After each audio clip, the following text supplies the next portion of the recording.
আসসালামু আলাইকুম ব্যারিস্টার হাসান। ওয়ালাইকুম আসসালাম। আপনি আগের ভিডিওতে আমাদেরকে জানিয়েছিলেন যারা ইউকেতে মাইগ্রেন্ট হিসেবে আছে প্রায় 1.6 মিলিয়ন, তাদেরকে হয়তোবা 5 বছর অপেক্ষা করা 10 বছর অপেক্ষা করা লাগবে না, 5 বছরেই তারা আইএলআর পেতে পারে। তবে এই নিয়ে রিফর্ম ইউকে আপত্তি জানিয়েছে। তারা বলতে চাচ্ছে এর ফলে ট্যাক্স পেয়ারদের প্রচুর অর্থ ব্যয় হবে। এ সম্পর্কে আপনার কাছে কি তথ্য আছে? ধন্যবাদ ব্যারিস্টার রাহা। আমি আগের ভিডিওতে বলেছিলাম যে 1.6 মিলিয়ন মাইগ্রেন্ট যারা আছে যারা এসেছে 2021, বিটুইন 2021 অ্যান্ড 2024-এ, বিশেষ করে যে লেভেল 6-এর নিচের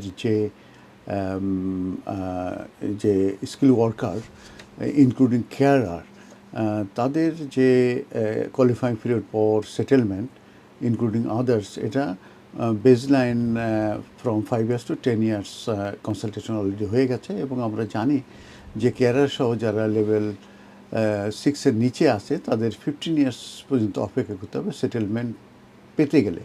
তো এটা কিন্তু কনসালটেশন ছিল, এবং পরবর্তীতে আমরা একটি ভিডিও পেয়েছি এবং নিউজ পেয়েছি দি টাইমসে, এবং সেখানে আমরা বলেছি যে তারা এক্সেম্পটেড হবে এই এই রেট্রোস্পেক্টিভ ইফেক্ট তাদের উপরে যাতে কার্যকরী না হয়, অতএব তারা এক্সেম্পটেড হবে। তারা 5 ইয়ার্সের সেটেলমেন্ট পাবে, যেহেতু নতুন যে প্রাইম মিনিস্টার আছে অ্যান্ডি বার্নাম, তার কাছে এমপিরা চিঠি লিখেছেন সিগনেচার দিয়ে, প্রায় 80 এমপিস, এবং তারা কিন্তু এই 5 ইয়ার্সের বেশি করার ব্যাপারে তারাও বিরোধিতা করছে। এবং বিশেষ করে যারা অলরেডি চলে এসেছে 1.6 মিলিয়ন মাইগ্রেন্ট, তারা এটার থেকে যেন এক্সেম্পটেড হয় সেটার উপরে ব্যাপারে তারা জোরদার করেছে। এবং শোনা যাচ্ছে যে এটা নাকি অ্যাপ্লিকেবল হবে, যে তাদেরকে 5 ইয়ার্স কমপ্লিট করার পরেই তারা নাকি সেটেলমেন্ট পাবে। এইটির ব্যাপারেই কিন্তু আমাদের যে রিফর্ম উইকে তারা ক্লেম করছে যে যদি এই 1.6 মিলিয়ন যে ফরেন ন্যাশনাল আছে তাদেরকে তারা যদি পার্মানেন্ট রেসিডেন্স যদি অ্যাচিভ করে আফটার 5 ইয়ার্স, এটি ট্যাক্স পেয়ারদের কস্ট হবে অ্যান এক্সট্রা 30 বিলিয়ন পাউন্ড। তো এটা নিয়েই মূলত আলোচনা সমালোচনা চলছে।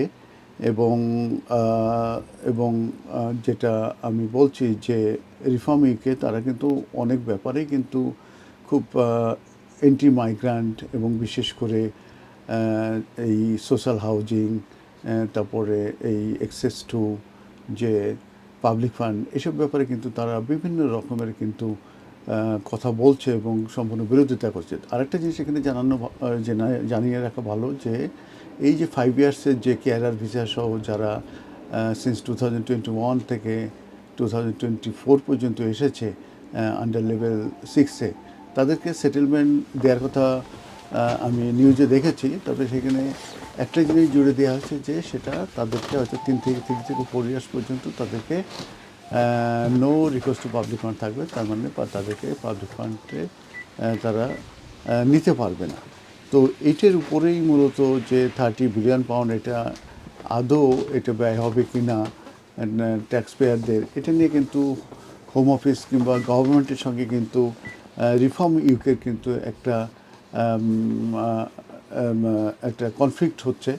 কারণ ম্যাকও বলছে যে একটি হাউস হোল্ড তারা কিন্তু 2400 তারা এই এক মাসে এই বেনিফিট থেকে পেয়ে থাকে।